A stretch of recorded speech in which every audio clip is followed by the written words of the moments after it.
Ambessa. Alors c'est une histoire un peu comme Alistar, pas très longue, mais toujours très sympathique, très reposante. Je vous invite à aller écouter la playlist League of Legends. Toutes les histoires y sont.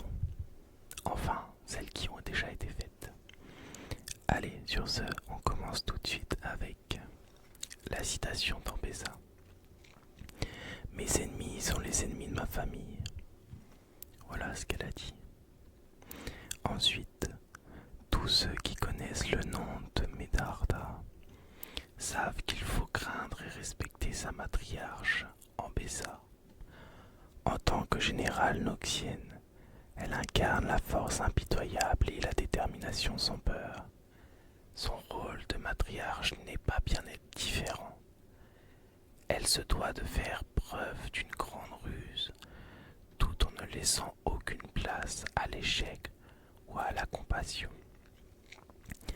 Dédiée à la voix du loup, Ambessa fera tout ce qui est en son pouvoir pour protéger l'héritage de la famille, même si cela doit lui coûter l'amour de ses enfants. Donc voilà, nous allons passer à la biographie. d'Ambessa. Biographie. Ambessa, matriarche de guerre. Née dans l'une des plus puissantes familles de l'empire de Noxus moderne, Ambessa Medarda a peut-être toujours été destinée à la grandeur. Bien que sa famille ne fasse pas partie des vieilles familles nobles, elle est parvenue à amasser du respect et de l'influence à travers tout l'Empire depuis sa fondation. La jeune Ambessa fut très tôt confrontée à la vision du sang. Elle se rendait à l'arène de Lordali pour y observer les gladiateurs qui risquaient leur vie dans l'espoir de se couvrir de gloire.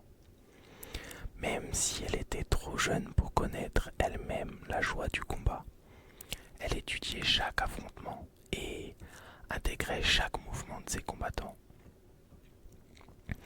Plus tard, après la bataille d'Ildenar, son père l'envoya récupérer les lames des soldats tombés au combat. Même si elle était encore qu'une enfant, Ambessa ne détourna pas les yeux du carnage qui l'entourait. À la fin de la journée, elle avait compris qu'il ne fallait pas craindre la mort, mais la respecter. Le sacrifice est noble. La grandeur ne s'atteint pas sans. Le code de la famille Medarda, transmis de génération en génération depuis leur premier jour en tant que commerçant des côtes de Jurima, liait les vertus du renard du désert et celles du terrifiant loup des légendes. Ambessa choisit donc, sans surprise, la vie de soldat, forte des leçons qu'elle avait tirées de ses aventures d'enfance. Elle força les autres à respecter ses idéaux d'honneur familial, toujours avec des actions décisives. Elle était fière d'être une fille de Medarda. Elle était une guerrière née et, bientôt, elle devint un général commandant de nombreux régiments, à la grande fierté du patriarche de sa famille, son grand-père Ménelik. Et pourtant, elle était bien plus. Elle était également une femme, une amante et une mère. Son appétit pour la vie conduisit Ambessa à faire de nombreuses expériences. Mais quand elle tint son fils, Kino, dans ses bras pour la première fois, elle comprit enfin comment on pouvait dédier sa propre existence à autrui et de façon totalement inconditionnelle. Mais cela lui ouvrit également la porte vers une profonde déception. Même si elle l'aimait profondément, il était clair que Kino n'avait pas le cœur d'un guerrier. Peu après, Ambessa faillit mourir au combat en défendant le foyer ancestral de sa famille. Rockgrund, alors qu'elle était enceinte de sa fille Mel, étendue auprès des corps de ses alliés et de ses ennemis, par la vie et la mort. Elle eut des visions qu'elle ne partagea qu'avec peu de personnes durant sa vie.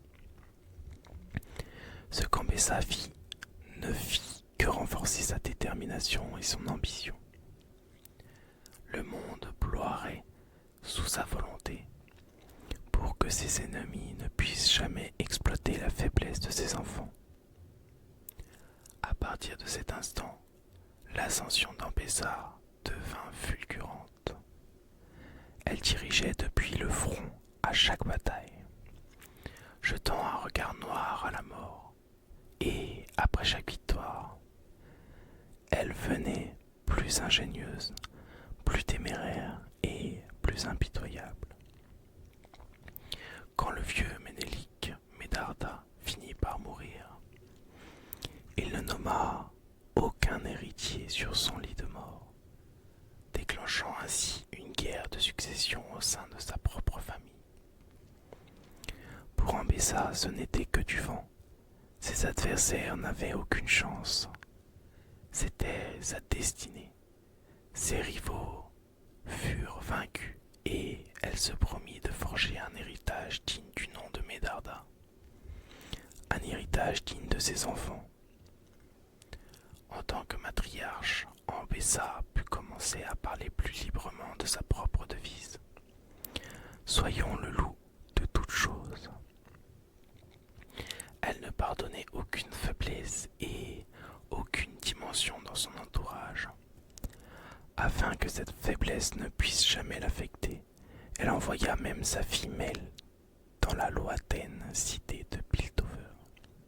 Bien des années après, Ambessa entendit des rumeurs concernant une invention puissante appelée l'Extech, fabriquée par les idéalistes sans échine de Piltover.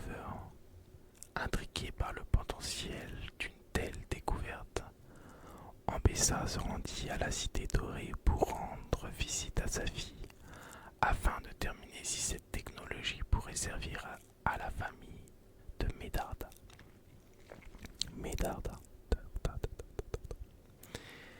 Et voilà, c'est déjà la fin de l'histoire d'Ambessa.